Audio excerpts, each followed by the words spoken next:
bahwa sesuai dengan semangat kampus Merdeka, bahwa dosen diberikan juga kebebasan kemerdekaan ya untuk dia mengikuti passionnya, karena tiap dosen itu tidak melulu tiga-tiganya itu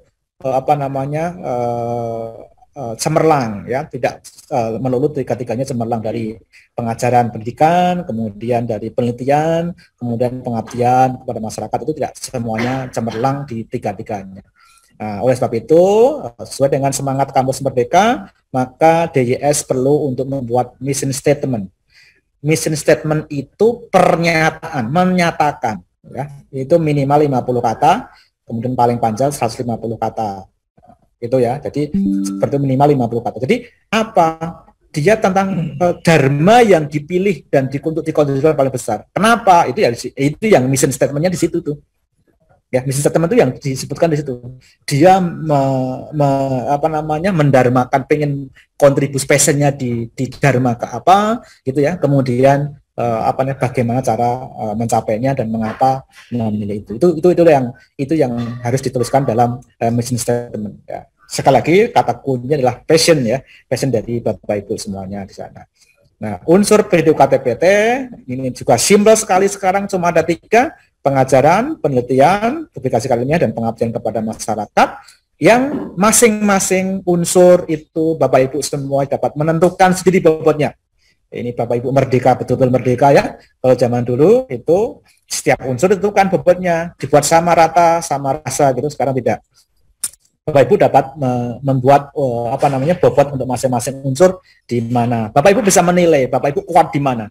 Apakah di pengajaran, apakah di publikasi atau penelitian dan publikasi, atau pengabdian kepada masyarakat, yang paling minimal itu bobotnya 10%.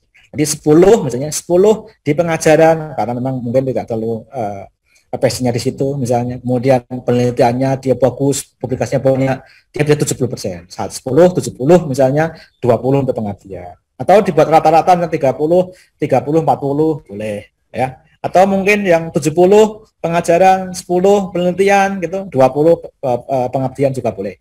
Ya, itu tergantung dari passion. Nanti akan dibaca oleh asesor nih. Dari mission statement itu apakah sesuai nggak dengan bobotnya. Nah, kalau ini nggak nyambung, ya lucu.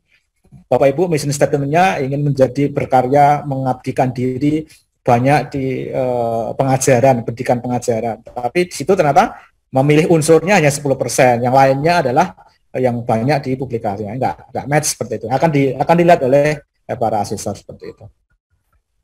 Nah, ini PDD UKT-PT itu pernyataan di dosen.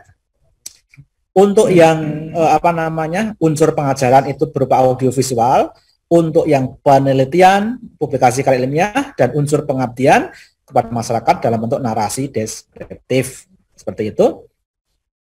Kemudian tidak boleh ngawur. Yang ngawur itu artinya ini yang ditulis itu adalah mengada-ada misalnya gitu ya. Kemudian copy paste dari miliknya teman. Nah, itu nggak boleh karena harus pernyataan diri dosen. Sekali lagi di awal, pernyataan diri dosen, bukan pernyataan temannya dosen. Untuk UPDD UKT-PT pengajaran ini yang juga kemarin sempat hasil evaluasi kita banyak yang ada masalah. Nah, masalahnya itu berkaitan dengan bukan penyusunannya ya, bukan penyusunan dari videonya, tetapi adalah videonya ketika dituliskan URL-nya ya. URL itu adalah yang dapat diakses ini. Jadi ketika mengunggah ke video pengajaran itu ke YouTube atau MeTube, itu harus akun yang sudah diverifikasi. Apa itu yang sudah memverifikasikan? Kan biasanya diverifikasi dengan nomor telepon ya, biasa di Google ya, di YouTube itu ya. Nah, itu beberapa kemarin ditemukan mereka tidak akunnya itu baru dibuat, belum diverifikasi, sehingga hanya beberapa waktu videonya dihapus oleh Google, oleh pihak YouTube seperti itu. Nah, ini mohon untuk dipastikan, nanti mungkin akan kami buatkan petunjuk secara teknisnya bagaimana untuk menyusun ini. Nanti ditunggu saja, nanti akan kami susunkan biar semuanya memiliki pengetahuan yang sama. Isi dari PDD UKT-PT unsur pengajaran yang hanya 30 menit itu harus ada ini Bapak Ibu, harus ada penjelasan tentang salah satu mata kuliah yang disampaikan. Ya, ini yang harus dilakukan. Bapak Ibu juga harus menyiapkan RPS-nya karena RPS-nya diunggah. Ya. Kemudian berikutnya, kalau Bapak Ibu sudah menyampaikan deskripsi mata kuliah, kemampuan yang didapatkan atau kompetensinya, materinya apa, sistem pembelajarannya seperti apa, metode pembelajarannya seperti apa, penilaiannya seperti apa, nah, maka Bapak Ibu dapat menyambungnya, karena 30 menit itu sudah termasuk itu, dengan rekaman proses pembelajaran. Boleh nggak kalau saya pakai LMS? Boleh. Boleh nggak kalau saya pakai pembelajaran tatap muka? Boleh. Boleh nggak kalau tatap maya atau virtual face to face? Boleh. Boleh nggak real classroom? Boleh. Boleh nggak micro teaching? Boleh. Boleh nggak mata kuliah di bengkel? Praktek? Boleh. Nah, jadi, tetapi itu adalah pengajaran direkam di sana. Kalau Anda Bapak Ibu menggunakan LMS, maka sertakan URL dan akses akun aksesnya biar asesor dapat melihatnya. Seperti itu ya, ya, simple sekali. Nah, semua diperbolehkan. Videonya juga maksimum 30 menit saja. Itu paling lama ya, Bapak Ibu. Nah, kemudian untuk narasi, penelitian publikasi karya ilmiah itu juga sudah dijelaskan. Ada 2 jenis dokumen, narasi deskriptif berupa teks, ini minimal 150 kata, dibuat sendiri-sendiri, bukan dari orang lain, bukan copy paste dari orang lain. Karena kalau ketahuan sekarang 75% ya, batasnya 75%, miripan out. Ya, jadi batasnya 75% out seperti itu. Karena ini adalah pernyataan diri. Ya. Apa yang ditulis di sini? Ya ini pernyataan tentang topik atau roadmap penelitian dan salah satu publikasinya apa. Ya, ini sudah ada. Ya. Kemudian makna kegunaannya apa, nilai inovasinya apa, diseminasinya seperti apa, konsistensi pengembangan keilmuannya seperti apa, itu akan dilihat dalam narasi Bapak Ibu. Nah, di situ Bapak Ibu harus melampirkan, mestinya di sister sudah ada ya kalau sudah diunggah, daftar penelitian, laporan penelitiannya, kemudian daftar publikasi yang tadi, yang di paling unggul lah seperti itu. Itu harus ada buktinya seperti itu.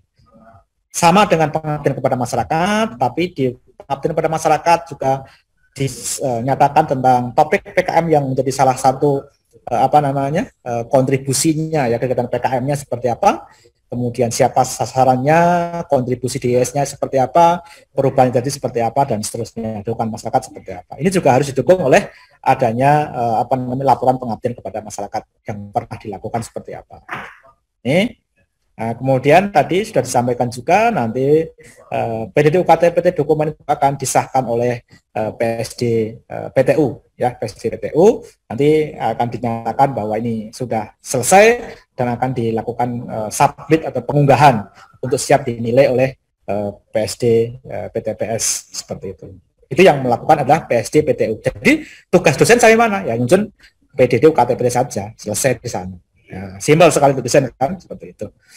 Nah, untuk penilaian dokumen PDD UKT PT nanti untuk tahun ini adalah disesuaikan dengan rumpun ilmu, dikembalikan. Yang tahun kemarin adalah bidang ilmu, sekarang ada dua dosen asesor yang rumpun ilmunya sama ya, dan tidak boleh jadi perguruan tinggi yang sama tentu seperti itu.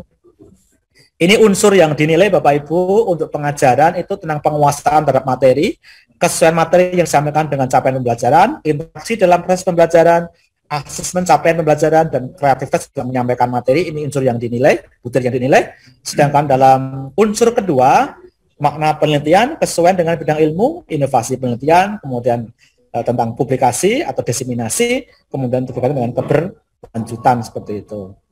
Di pengabdian kepada masyarakat juga sama ya, ada 5 butir. Makna PKM yang dilakukan, tingkat ketercapaian dan dampaknya, kemudian kemampuan kerjasama atau dukungan masyarakat, konsistensi sesuai dengan bidang keilmuan, dan kontribusi dalam kegiatan pengabdian kepada masyarakat seperti